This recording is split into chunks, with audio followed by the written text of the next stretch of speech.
오늘 말씀을 시작하기 전 여러분에게 하나 물어보려고 합니다. 자, 여러분은 지금 무엇을 보면서 살아가고 있습니까? 눈에 보이는 현실을 보면서 살아가고 있습니까? 아니면 보이지 않는 하나님의 말씀을 보면서 살아가고 있습니까? 우리는 입술로는 예수를 믿는다라고 그렇게 고백합니다. 그런데 막상 삶의 파도가 닥치고 어려움이 닥치면 눈에 보이는 상황에 훨씬 더 민감하게 반응할 때가 많다라는 거죠. 말씀을 따라 산다고 말은 하지만 정작 문제가 생기면 눈앞에 보이는 현실에 더 민감하게 반응한다라는 거예요. 통장 잔고가 줄어들면 불안해하고 몸이 아프면 낙심하고 결과가 보이지 않으면 하나님을 의심합니다. 그러나 성경은 우리가 사는 이 세계가 이렇게 단순히 보여지는 현실, 보여지는 세계만이 전부가 아니다라고 말하고 있다는 사실을 여러분 기억하시길 바랍니다. 오히려 보이지 않는 세계가 보이는 세계에 영향을 주고 보이지 않는 세계가 보이는 세계를 움직이고 보이지 않는 세계가 보이는 세계를 결정한다라는 사실을 성경은 말하고 있는 거예요. 여러분, 우리가 욥기서를 잘 알 겁니다. 욥기서 1장은 모르는 사람이 없을 거예요. 욥기서 1장을 보면 마치 산막으로 구성된 한 편의 연극과도 같은 것을 보게 됩니다. 자, 첫 번째 장면을 보면 먼저 주인공, 이 땅에서 이제 무대가 이 땅입니다. 주인공 욥이 등장하고 욥이 어떤 사람인가를 쭉 소개하는 대목이 나옵니다. 욥의 믿음이, 또 욥의 명성이, 욥의 부여함이 어떻게 되고 욥의 가정이 행복하고 경건한 모습을 보인다라는 거예요. 욥은 하나님 앞에 제사를 드리고 경건하고 이런 모습에 그 욥의 가정을 소개하는, 욥의 삶을 소개하는 모습이 한 장면으로 딱 등장하다가 갑자기 이제 무대가 또 확 바뀝니다. 두 번째 장면은 그 무대의 장면이 하늘나라로 딱 장면이 옮겨집니다.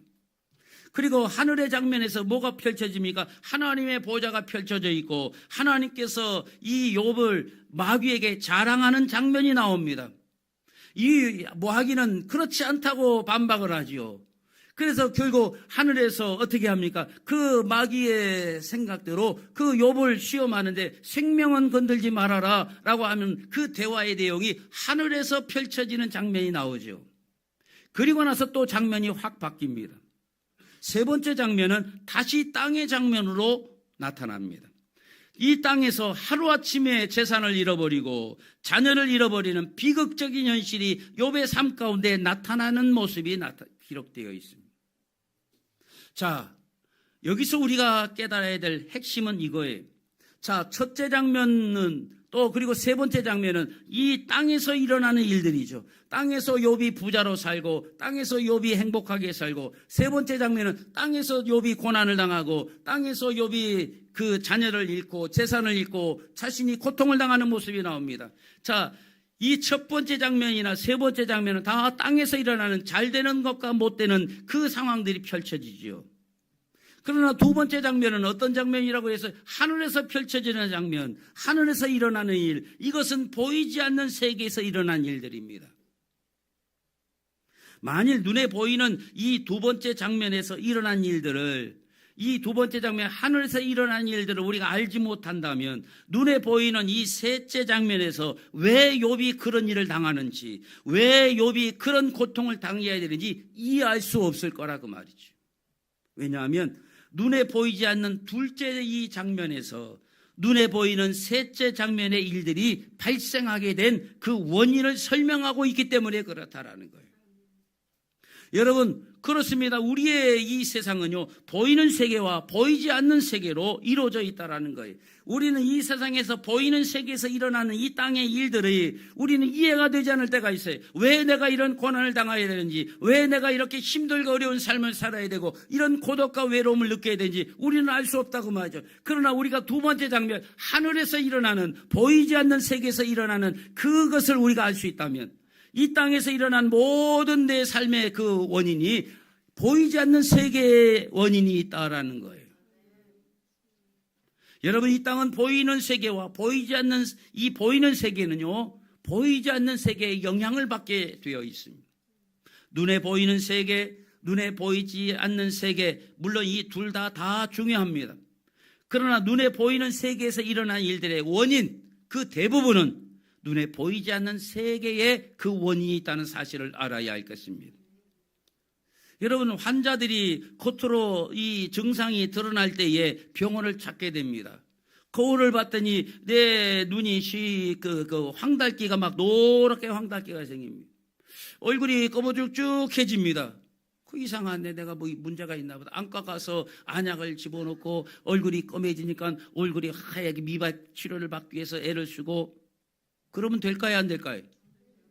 안 돼요. 모든 병의 원인의 80% 이상은 보이지 않는 데서부터 문제가 비롯된다라는 거예요. 여러분, 그래서 의사들이 환자가 왔을 때 눈에 보이는 증상만을 가지고 환단을 진단하거나 치료하면 올바른 치료가 될 수가 없는 거예요.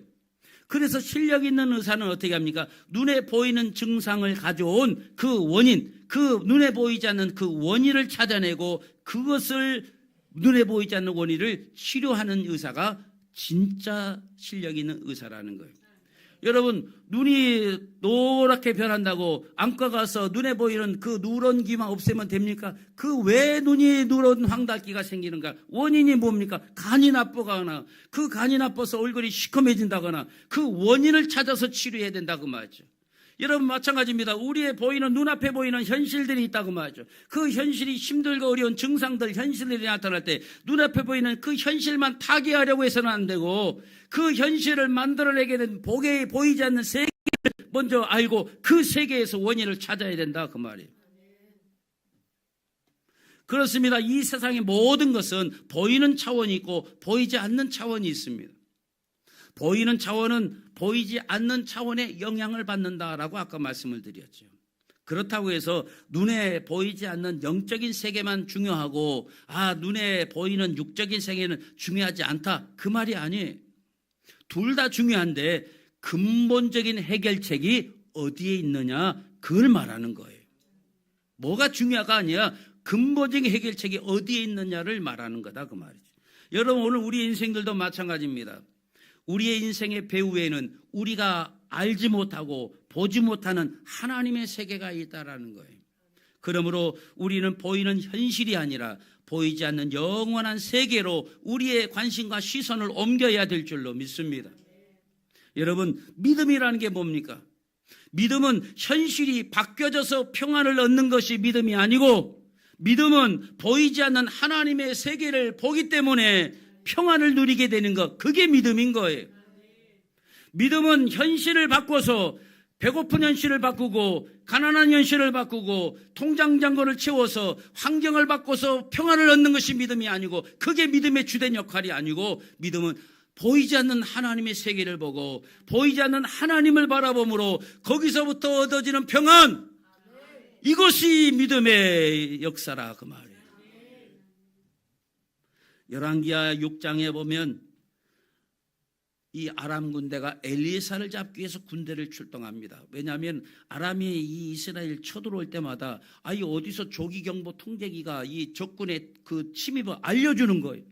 야, 아람이 쳐들어온다 알려주니까 미리 남쪽에 대비를 할 거 아니에요. 매복도 쓰고 다 준비를 하니까 번번이 실패를 하는 거예요. 전쟁이라는 게 기습이 효과인데 다 들통나니까 무슨 효과가 있어요. 야, 이거 우리 가운데 첩자가 있는 거 아니냐. 그래서 아람 군대들이 야, 우리가 누가 첩자냐, 누가 우리가 전쟁의 이야기를 자꾸 적에게 알려주느냐 봤더니 그게 아니라 저 이스라엘은 엘리사 선자가 있는데 우리가 공격하려고 전쟁만 준비하면 하나님이 엘리사를 통해서 다 알려줘 버립니다. 엘리사가 조기경보 통제기입니다. 다 알려줘 버리니까 안 되는 겁니다. 야, 그럼 엘리사를 잡아야지. 그래갖고 아람 군대가 엘리사 선지자 한 사람 잡기 위해서 군대를 출동해서 엘리사가 살고 있는 도단성을 다 둘러싸 포위해버린 거예요. 엘리사 하나 잡겠다고. 자, 그래서 아침에 일어난 그 엘리사의 사환이 그 성을 보니까 세상에 온통 아람 군대가 이 성을 다 둘러 진치고 있는 것이 보이는 거예요. 그래서 사환이 길거부라고 내 주여 우리가 어찌하오리까 한탄하고 절망을 합니다. 두려웠답니다. 그때 엘리사가 당당하게 말하죠. 두려워하지 말아라. 우리와 함께한 자들이 그들과 함께한 자보다 많다라고 이야기해요. 그리고 엘리사가 기도할 때 사환의 눈이 열려가지고 사환이 그 영적인 세계를 보는데 이 도단성을 둘러싸고 있는 아람의 군대, 그 군대를 둘러싸고 있는 하나님의 군대가 보이는 거예요. 그 하나님의 군대의 불말과 불병거가 다 보이기 시작합니다. 그러니 사환이 마음의 평화를 찾게 되었다. 뭐가 바뀌었어요? 상황 바뀌었어요? 아람 군대가 철수했습니까? 갑자기 이스라엘의 지원군이 찾아왔습니까? 상황 변한 게 없어요. 여전히 도단성은 포위되었어요. 그런데 보이지 않는 세계가 보여지니까, 보여지지 않는 세계를 보게 되니까 두려움이 사라지고 평안과 확신이 임했다고 봐요. 그게 믿음인 거예요. 여러분, 우리가 예수를 믿는 목적이 어디 있습니까? 목사님, 나 요번 사업 좀 잘 되게 해주시고 뭐 좀 해주시고 요번에 뭐가 좀 되게, 상황 바꿔서 평안해지려고 얻는 것은, 이것은 무당을 섬기는 것과 똑같다고 말이야. 비나이다 비나이다, 천지신명께 비나이다, 우리 자식 잘 되게 해주시고 청안수도 그렇고, 뭐가 다르냐고 말이야. 믿음은 살아계신 하나님, 보이지 않는 하나님을 보고 보이지 않는 세계를 우리가 확신하는 가운데 그 주님이 주시는 평안, 그 주님이 주시는 안전, 이것을 누리는 것이, 그게 믿음의 축복인 거예요. 사도 바울이 고린도후서 4장 18절에서 우리가 주목하는 것은 보이는 것이 아니요 보이지 않는 것이니 보이는 것은 잠깐이요 보이지 않는 것은 영원함이라, 그렇게 고백을 합니다. 자, 여기서 우리가 주목하다, 주목해 본다. 뭘 주목하느냐? 보이는 것이 아니라 보이지 않는 것에 우리는 난 주목한다 라고 말합니다. 여기 주목한다라는 말은 헬라어로 스코페오라고 말합니다. 이 스코페오는 단순히 주목하다가 쳐다본다라는 뜻이 아니라 마치 사격 선수가 관역을 조준하듯이 인생의 모든 초점을 다 거기에 초점하라고 삶의 방향을 결정하며 바라보는 것, 그게 스콜피오라. 이 스코페오는 그래서 그 주목하다예요. 여러분 사격 선수들 봤잖아요. 안경을 딱 쓰는데 어떻게 여기 옆에 보이지도 않아. 딱 시선을 가리고 오직 표적만 보고 초점을 다 거기에 두고 관역을 응시하는 것, 그렇게 쳐다보는 게, 그게 스콜페오라고 말이에요. 그게 주목하다예요. 그러니까 내가 보이지 않는 그걸 보는 것이 아니라 내 인생의 모든 것을 다 집중해서 그 세계를 쳐다본다. 여러분, 세상은 잠깐 있다 사라질 것들, 이 보이는 것에 주목하라, 스콜페오하라, 그렇게 말합니다. 너는 세상에 없어질 것, 야, 돈이 중요하지, 집이 중요하지, 차가 중요하지, 주식이 중요하고 금덩어리가 중요하고, 이게 눈에 보이는 것에 주목하라고 세상은 말합니다. 그러나 성도는 영원히 보이지 않는 것에 인생을 조준하는 사람이, 그게 성도임을 믿으시길 바랍니다. 보이는 세계는 보이지 않는 세계의 그림자일 뿐이라는 사실을 알아야 할 것입니다. 근본적인 인생의 해결책은 항상 보이지 않는 차원에 있다는 사실을 여러분 기억하시길 바랍니다. 우리가 고난을 당할 때 인간의 고난, 인생의 고난이 왜 우리를 지치게 할까요? 그것은 우리가 싸움의 대상을 잘못 알고 있기 때문에 그 고난에 우리가 지쳐간다라는 사실을 알아야 할 것입니다. 우리는 자꾸 사람과 싸우고 환경과 싸우려고 한다고 말이죠. 괴롭히는 남편과 싸우고 이 어려운 환경과 자꾸 싸우려고 한다고 말이죠. 이것은 우리의 싸움의 대상이 아닌 거예요. 남편은 싸움의 대상이 아닌 거예요. 여러분, 환경은 싸움의 대상이 아닌 거예요. 그 싸움의 대상을 잘못 알고 있기 때문에 우리의 인생이 고단하고 지친다고 말이에요. 사도 바울은 말합니다. 고린도후서 10장 3절 4절에 말합니다. 우리가 육신으로 행하나 육신에 따라 싸우지 아니하노니 우리의 싸우는 무기는 육신에 속한 것이 아니요 오직 어떤 견고한 진도 무너뜨리는 하나님의 능력이라, 그렇게 말합니다. 우리의, 바울이 뭐라고 말합니까? 우리의 싸움은 육신에 속한 것이 아니다라고 말하는 거예요. 사탄은 우리의 생각 속에 이 견고한 진을 쌓는다는 사실을 알아야 할 것입니다. 이 사탄이 우리의 생각 속에 쌓는 이 견고한 진, 여러분, 이 견고한 진이 헬라어로 오키로마라고 말합니다. 이 오키로마라는 말은요, 적의 공격으로부터 자신을 보호하기 위하여 절대 무너지지 않는 그 요새를 오키로마, 바로 견고한 진이라고 말한다고 말이죠. 여러분, 사탄은 우리의 생각 속에, 우리의 마음 속에 이 견고한 요새를 쌓는다고 말이죠. 너는 끝났다. 하나님은 절대 너를 돕지 않을 거야. 이 문제는 절대 해결할 수 없을 거야. 여러분, 우리의 생각 속에 이런 견고한 불신들, 견고한 두려움의 요새를 우리 안에 지어놓는다고 말이죠. 이 사단이 지어놓은 이 견고한 요새를 허물어뜨리는 것은 하나님의 능력임을 믿으시길 바랍니다. 인간의 힘으로 할 수 없다고 말이죠. 그러니까 여러분, 우리의 싸움의 대상은 남편과 아내와 자식이 아닌 거예요. 사람이 아닌 거예요. 그 생각 속에 심어놓은, 나는 이 남편 때문에 불행하다, 나는 이 환경 때문에 불행하다라는 사단이 내 마음속에 허물어지지 않는 견고한 진, 바로 이 오큐로마, 이것 때문에, 이것이 허물어지지 않아서 우리가 불행해지는 거예요. 이걸 깨뜨려야 되는데, 이거는 우리의 육신의 싸움이 아니기 때문에 하나님의 능력 외에는 이것을 허물어뜨릴 수 없다고 말해요. 여러분, 이 사단의 견고한 진을 하나님의 능력으로, 말씀의 능력으로 허물어뜨리시길 주님의 이름으로 축원합니다. 예수님께서 베드로가 아주 위대한 신앙의 고백을 하죠. 주는 그리스도시요 살아계신 하나님의 아들이십니다 라고 고백하니까 이 예수님이 너무 기뻐서, 야 빠이나 시몬아, 네 믿음이 좋도다. 그걸 알게 하시는 하늘입니다. 그리고 나서 그 다음에 마태복음 16장 18절에 그 위대한 신앙을 고백한 그 베드로에게 이렇게 말씀합니다. 내가 이 반석 위에 내 교회를 세우리니 음부의 권세가 이기지 못하리라. 그랬습니다. 내가 이 반석이 뭡니까? 주는 그리스도시고 살아계신 하나님의 아들이십니다라고 하는 신앙을 고백하는 것이 반석이고, 그 반석 위에 교회를 세운다라는 것, 그 교회가 누굽니까? 내가 교회. 주는 그리스도시고 살아계신 하나님의 아들이십니다라고 고백하는 사람, 바로 우리가 교회인 거예요. 자, 그런데 그 교회를 음부의 권세가 못 이긴다. 여기 권세라고 번역된 단어가 헬라어 필레입니다. 이 필레는 게이트의 대문이라는 뜻입니다.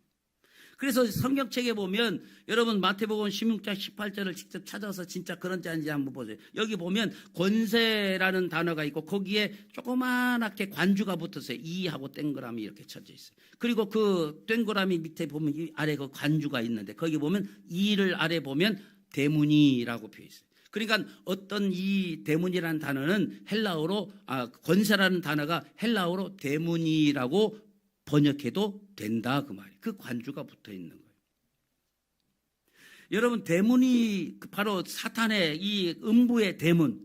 그 음부의 대문이 뭡니까? 여러분, 대문이라는 게 뭐예요? 게이트, 문이 뭐예요? 왕래를 막는 거 아닙니까? 여러분, 이 문은 공격용입니까? 수비용입니까? 수비죠. 여러분, 성문을 딱 걸어 잠그면 적이 못 들어오는 거예요. 그 왕래를 막기 위해서 딱 걸어 잠그는 게 문이라고 말이죠. 도둑도 못 들어오게 하고 침이 외적이 들어오지 못하게 막는 게 대문입니다. 그런데 대문을 누가 막아요? 음부의 권세가 이기지 못하리라.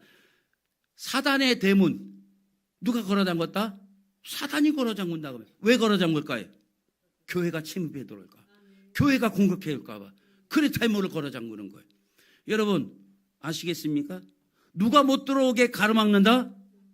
교회인 우리가 못 들어오게. 이 말은 사단이 우리가 이 대문을 열고 들어올까 봐 두려워서 이 대문을 걸어 잠근다고 말이죠. 그런데 아무리 음부의 대문이 걸어 잠겨도 교회의 권세를 이기지 못한다고. 내 교회를 세우리니 이 교회가 음부의 권세가 그 교회의 권세를 이기지 못한다고 말이에요. 이 말은 뭐예요? 교회인 우리가 마귀를 이긴다는 거예요? 진다는 거예요? 이긴다는 거예요. 교회인 이 신앙의 고백에 세워진 이 교회인 우리가 바로 사단의 대문, 음부의 대문을 까부시게 되어진다. 여러분, 예수님께서는 교회인 저와 여러분에게 이미 죽음을 정복하시는 권세와 능력과 약속을 주셨다는 사실을 기억하시길 바랍니다. 하나님께서 아브라함에게 창세기 22장 17절에 이렇게 약속하십니다. 다 같이 읽겠습니다. 시작.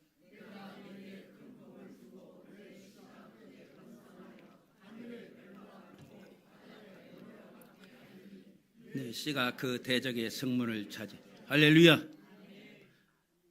하나님께서 아브라함에게 씨를 주시어서 후손을 주신데 그 아브라함의 씨가 어떻게 한다고? 대적의 성문을 차지하게 하리라. 여러분, 엄청난 약속인 거예요. 여러분, 우리가 바로 아브라함의 씨 아닙니까? 우리가 아브라함의 자손 아닙니까? 우리가 아브라함의 씨라고 말이죠. 그런데 내 씨가 그 대적의 성문을 차지하리라. 아브라함의 씨인 우리가, 신앙 고백에 세워진 교회인 우리가 음부의 대문, 대적의 성문을 차지하고 깨부시고 부서뜨리게 된다고 말해요. 그러니까 여러분, 맨날 여러분 하나님께 지켜달라고만, 구해달라고만, 보호해달라고만 그래 기도할 것이 아니라는 거예요. 하나님, 나 이거 힘들어요. 보호해주세요. 도와주세요. 살려주세요. 구해주세요. 이렇게 기도하는 것은 우리가 해야 될 기도의 내용이 아니라 그 말입니다. 어둠의 왕국, 사탄의 왕국의 대물을 깨뜨리면서 정복해가는 것, 그게 교회인 저와 여러분의 사명임을 믿으시길 바랍니다. 이 대문을 우리가 두려워서 사탄이 걸어 잠그고 있는데 우리도 그 앞에서 하나님 이 대문 좀 열어주세요. 문 좀 해. 이런 바보 멍청이들이 어디 있냐고 말이죠. 사단은 우리가 두려워서 대문을 닫고 있는데 우리는 그 대문을 깨부실 능력이, 우리에게 충분한 무기와 능력이 있는데 그 대문을 능력으로 깨부실 생각 안 하고 그 앞에서 덜덜덜덜 떨면서 하나님 도와주세요. 살려주세요. 구해주세요. 이러고 앉아있다고 말이에요. 이게 바보 같은 신앙이라고 말이에요. 여러분, 내 씨로 말미암아 대적의 성문을 차지하게 하리라. 이게 하나님의 약속입니다. 약속. 그 약속이 예수님 때 와서 바로 주는 그리스도시요 살아계신 하나님의 아들이십니다라고 고백하는 교회인 우리에게 사단의 음부의 권세가 이기지 못하도록 하신다고 말이죠. 이루어진 거라고 말이에요. 여러분, 여리고성을 생각해 보세요. 인간의 눈으로 볼 때 그 성은 5km입니다. 견고한 진이에요. 견고한 요새라고 말이죠. 무기로는 무너뜨릴 수가 없습니다. 그러나 이스라엘 백성들이 보이지 않는 하나님의 말씀에 순종하여 그 성을 돌았고 그리고 외쳤을 때 그 성이 무너진 것을 기억하시길 바랍니다. 승리는 군사력이 아니라 보이지 않는 말씀에 대하여 순종하는 데서부터 나왔다는 사실을 기억하시길 바랍니다. 여러분, 여러분의 삶을 가로막고 있는 여리고가 뭡니까? 반복되는 죄, 끊어지지 않는 중독, 무너지지 않는 가문의 저주가 여러분의 앞길을 막고 있는 여리고입니까? 여러분, 이것은 육적인 것으로는 해결되지 않습니다. 오직 모든 견고한 진을 무너뜨리는 하나님의 능력, 영적인 무기인 이 말씀으로만 무너진다는 사실을 기억하시길 바랍니다. 여러분, 나 자신과의 싸움, 내 안에 있는 두려움과의 이 영적 전쟁에서 여러분 승리하기 위해서는 여러분 유일한 공격 무기인 말씀의 검, 이 말씀의 검을 드시기를 주님의 이름으로 축원합니다. 그래서 이제는 언제까지나 도와달라고 구해달라고 나약하게만 기도하는 모습이 아니라 예수 그리스도의 이름으로 사단의 세력을 타파하고 우리 앞에 가로막는 모든 죄와 내 안에 있는 모든 중독과 내 가문에 흐르는 모든 저주를 예수 그리스도의 이름으로 부시고 이기고 승리하는 성도가 되시라 그 말이에요. 여러분, 우리가 인생을 살다 보면 원치 않는 위기를 만날 때가 있습니다. 때로는 가정이 깨질 것 같은 위기가 찾아오기도 하죠. 경제적으로 힘든 위기가 있습니다. 병들고 위험한 지경에 또 빠질 때도 있죠. 여러분, 그럴 때 하나님께서 우리를 도우시기 위하여 먼저 보내주시는 열쇠가 있어요. 마스터키 같은 것이 있다고 말이죠. 우리의 인생의 문제에 빠질 때 하나님이 우리를 건지시게 보내시는 그 열쇠, 그게 뭘까요? 그게 바로 말씀입니다. 오늘 본문 시편 107편 20절입니다. 그가 그의 말씀을 보내어 그들을 고치시고 위험한 지경에서 건지시는도다. 할렐루야. 자, 하나님께서는 이스라엘을 고치시고 건지시기 위하여 뭘 보낸다? 먼저 말씀을 보내는 거예요. 말씀. 여기 보내다라는 히브리어 단어가 샬라어입니다. 이 보내다, 이 샬라어는 그냥 단순한 전달하다, 이렇게 보냈다 이 뜻이 아니에요. 왕이 전권을 가진 특사를 파견할 때에 샬라어라고 하는 거예요. 군대가 출동할 때 샬라어, 아프가니스탄으로 저 펠리시아로 보냈다. 그럴 때 이 샬라어, 보냈다라는 거예요. 그러니까 단순히 이 편지를 보내다 뭐 하나 이 물건을 보냈다 이게 아니라 전권을 가진 권세를 가진 사람이 가는 거예요. 그가 갈 때는 그 사람만 가는 게 아니라 그가 가진 권세도 따라가는 거예요. 여러분 특사가 간다는 거 뭐예요? 대통령이 특사를 보냈다는 것은 아무개 뭐 어디 장관이 그냥 장관 한 사람이 가는 게 아니라 거기에는 대통령의 권한이 권세가 그에게 주어져서 특사라고 하는 거예요. 그래서 이 사람이 하는 말은 대통령의 말인 거예요. 그 특사를 보냈다라고 할 때 샬라흐라고 쓴다. 보내다라는 거예요. 여러분 하나님이 우리를 고치시기 위하여 하늘의 군대와 같은 권세를 담아서 그 권세를 담아서 뭘 보내신다? 말씀을 보낸다고. 그러니까 여러분 이 말씀은 그냥 이야기가 아닌 거예요. 그냥 그 기록이 아닌 거예요. 여기에는 하나님의 권세가 담겨서 그 권세를 우리에게 보냈다 그 말이에요. 샬라흐 했다 그 말이에요.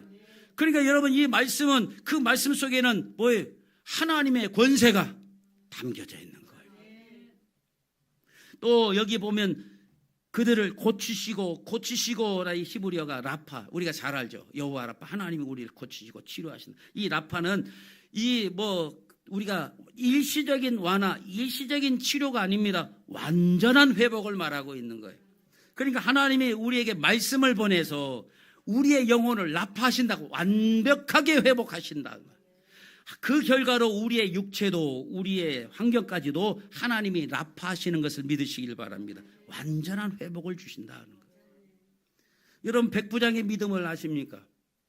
여러분 백부장의 하인이 죽어갈 때에 예수님께 찾아와서 그렇게 고백하죠. 주여 내 집에 오심을 내가 감당치 못하겠나이다. 다만 말씀으로만 하옵소서. 그리하면 내 하인이 낫겠나이다.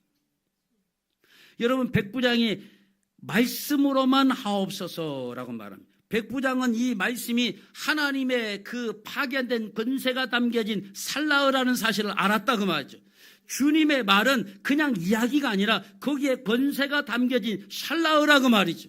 그래서 주님 말씀만 하옵소서. 그 말씀 속에 그 권세, 대통령 특사가 가서 이렇게 결정하면 대통령의 권세가 주어져서 그가 행한 결정이 대통령의 결정이 되는 것처럼 예수 그리스도가 말씀으로만 전하는 그 말씀에 하나님의 권세가 담겨진 말씀이라고 말이죠. 하나님의 권세가 같이 붙어서 파견되는 샬라흐라고 말이에요. 그러니까 주님이 말씀하시니까 어떻게 됩니까? 시공간을 초월해서 치유가 일어나지 않아요.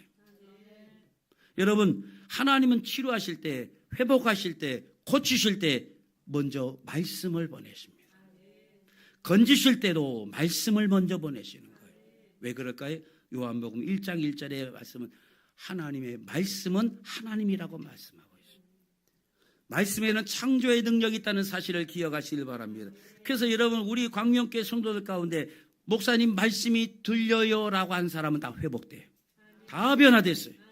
근데 그 말씀이 회복됐어요라고 말하면서 실제로는 회복되지 않고 입으로만 이렇게 나불나불거리는 사람 회복 안 돼. 진짜 말씀이 들려와야 돼. 그 말씀이 내 삶의 심장 속에 박혀야 돼. 그래야 그 말씀에 하나님의 권세가 올려 태워진 파견된 말씀, 샬라흐 말씀이 되는 거라 그 말이에요. 그러니까 설교 앉아서 들었다고 말씀이 아니라 그 말씀을 듣는 가운데 그 말씀 속에 그 말씀의 권세가 담겨진 샬라흐로 내게 전달될 때 그 말씀에 치유와 회복과 고치는 역사가 나타나고 삶이 달라지는 역사가 나타나요. 그래서 이런 말씀이 들어갔는데 사람이 달라지지 않는다. 그 말씀이 안 들어간 거예요. 여러분 하나님의 말씀이 곧 하나님이 말씀에는 창조의 능력이 있습니다. 빛이 있으라 하심에 빛이 있었던 것처럼 말씀이 여러분의 심령에 임하면 어둠은 떠나가고 창조의 역사가 일어나게 될 줄로 믿습니다. 자, 마지막으로 우리가 반드시 또 경계해야 될 엄중한 사실이 있습니다. 말씀을 붙잡는 것이 복이라고 한다면 말씀을 버리는 것은 저주라는 거죠. 그렇지 않습니까? 말씀을 내가 붙드는 게 복이면 말씀을 버리는 건 저주죠. 시편 107편 10절에서 11절에 보면 사람이 흑암과 사망의 그늘에 앉으며 곤고와 쇠사슬에 매이는 이유가 뭐라고 말합니까? 하나님의 말씀을 거역하며 지존자의 뜻을 멸시하기 때문에 흑암 속에 사망 속에 곤고 속에 쇠사슬에 매이는 그런 삶을 산다 그 말이죠. 여러분의 삶이 흑암이 있습니까? 그늘이 있습니까? 쇠사슬에 매임이 있습니까? 말씀을 거역하니까 그렇게 되는 거예요. 하나님의 뜻을 멸시하고 우습게 여기니까 그런 인생, 그런 꼴을 당하고 사는 거라고 말이에요. 여기 거역하다라는 말은 마라라는 뜻입니다. 이 마라가 쓰다라는 뜻도 되지만 실수로 이 거역하다, 실수로 어기는 것이 아니라 아주 고의적인 반항, 쓰라린 거절, 그것을 의미하는 단어가 마라입니다. 그러니까 하나님의 말씀을 어떻게 고의로 무시하고 내 고집대로 살고 그런 인생은 어떻게 인생의 쇠사슬에 묶이게 되는 거예요.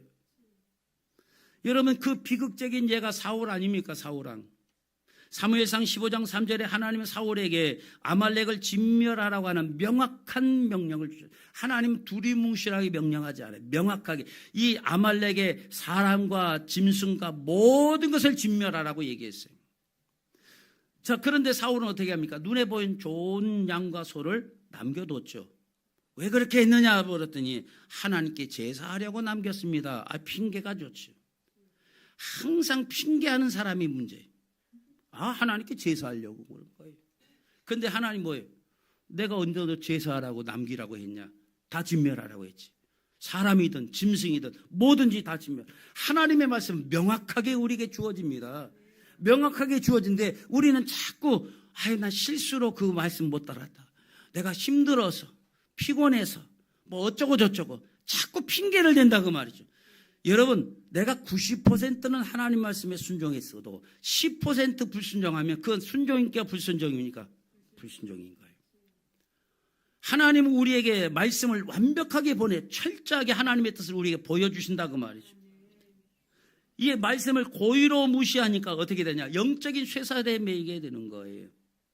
자, 그랬더니 사무엘 선지자가 그 사울왕을 찾아가서 뭐라고 말합니까? 사무엘상 15장 23절에 왕이 여호와의 말씀을 버렸으므로 여호와께서도 왕을 버려 왕이 되지 못하게 하셨나이다. 그랬어요. 하나님께서 원하시는 것이 무엇인지 알면서도 불순종한 것을 성경은 뭐라고 말한다? 말씀을 버렸다. 그렇게 말하는 거예요. 알고 있으면서도 내가 하기 싫어서 알고 있지만 귀찮아서 내가 알고 있지만 피곤해서 말씀을 어기는 것, 그걸 성경은 뭐라고 말한다? 말씀을 네가 버렸다 그 말이에요. 여러분 하나님께서 무엇을 원하시는지 우리가 알아요 몰라요? 알아요. 신앙생활 1년만 해도 내가 하나님 어떻게 살아야 되는지는 내가 뻔히 다 알고 있어요. 하나님의 뜻이 무엇인지 안다 그 말이죠. 그 하나님의 뜻을 알면서도 하나님의 말씀을 무시하고 예배를 무시하고 하나님의 뜻을 무시하는 것은 그걸 뭐라고 한다? 하나님의 말씀을 네가 버렸다라고 말합니다. 나 버린 적 없는데요. 나 교회에서 열심히 설교 듣는데요. 나 90%는 하나님 말씀대로 살려고 애쓰는데요. 그래도 알면서도 내가 끝까지 순종하지 않고 말씀을 따르지 않으면 그건 불순종이고 그것은 말씀을 버린 거라고 얘기한다고 말이죠. 하나님의 종을 통해서 만든 질서와 규칙이 있는데 그것을 내가 기분 나쁘다고 깨고 내가 그 생각이 내 생각과 다르다고 깨고 그래서 90%는 하나님의 뜻대로 했는데 10%는 내가 원하는 내가 기뻐하는 대로 내 규율과 규칙을 얻어서 내가 하고 싶은 대로 한다면 그건 뭐다? 말씀을 네가 버렸다라고 얘기한다 그 말이죠. 여러분 하나님의 뜻을 무시하는 것은 하나님의 말씀을 버리는 것임을 알아야 될 것입니다. 여러분이 하나님의 말씀을 버리면 하나님께서도 여러분을 버리실 거예요. 여기 보면 왕이 여호와의 말씀을 버렸기 때문에 여호와께서도 왕을 버리실 거다. 그래서 너가 이제 다시 왕이 되지 못할 거다. 하나님은 우리에게 기회를 주시는데 그 기회를 드리면 다시 왕이 되지 못하게 할 거예요. 여러분 세상은 잘못했다 하면 다시 기회 주지만 하나님 우리에게 한 번 버림받은 건 회복이 안 돼요. 그래서 하나님은 항상 우리에게 경고를 주세요. 항상 여러분 하나님이 바로 심판 말하고 바로 때려부시는 거 봤어요? 늘 하나님의 선지자를 보내서 경고 계속 3번 얘기했는데도 그때는 이제 완전히 버림을 다시 회복이 되지 않는 거예요. 그게 버림받은 거예요. 여러분 여러분이 하나님 말씀을 버리면 하나님도 여러분을 버리신다고 말이에요. 그러므로 우리는 하나님의 말씀 중심으로 살고 하나님의 말씀을 붙들고 살고 하나님의 말씀을 더 가까이 해야 될 줄로 믿습니다. 여러분, 사울은 눈에 보이는 그 왕의 자리는 지켰을지 모르죠. 그런데 보이지 않는 말씀을 버렸기 때문에 결국 그 왕의 자리까지도 모든 것을 다 잃어버린 것을 기억하시길 바랍니다. 아까도 얘기했지만 부분적인 순종은 그건 불순종이에요. 내 생각에 좋은 것만 취하고 하나님의 뜻을 무시하는 것은 그 말씀을 멸시하는 행위라는 사실을 알아야 할 것입니다. 우리가 말씀을 버리면 인생의 복된 통로가 막히고 기도 응답도 멈추게 된다는 사실을 알아야 할 것입니다. 그러나 우리가 말씀을 소중히 여기면 하나님도 우리를 소중히 여기실 줄로 믿습니다. 자, 이제 말씀을 맺습니다. 여러분, 이제 우리는 선택하고 결단해야 될 줄로 믿습니다. 여러분, 잠깐이면 지나갈 보이는 현실, 그 현실에 매여가지고 평생 불안해하며 사시겠습니까? 아니면 영원하며 모든 만물을 창조하신 보이지 않는 이 말씀을 붙들고 승리하시겠습니까? 여러분, 현실은 강해 보이고 태산처럼 무거워 보일 겁니다. 그러나 말씀 한마디면 여러분, 태산 같은 여리고도 무너졌고 여러분, 홍해도 갈라졌다는 사실을 기억하시길 바랍니다. 하나님은 지금도 여러분을 고치시고 건지시기 위하여 여러분 말씀을 샬라우 권세를 다와 우리에게 보내신다는 것을 기억하시길 바랍니다. 오늘 이 시간 우리 함께 결단하십시오.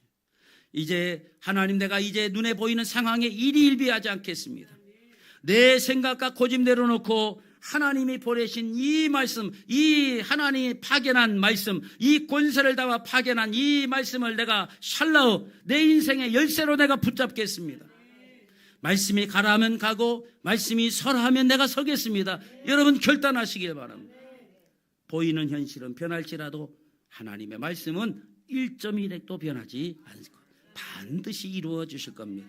이 보이지 않는 말씀의 능력을 의지하여 음부의 권세를 깨뜨리고 대적의 성문을 차지하는 승리의 주인공이 되는 저와 여러분 되시기를 주님의 이름으로 간절히 축원을 드립니다.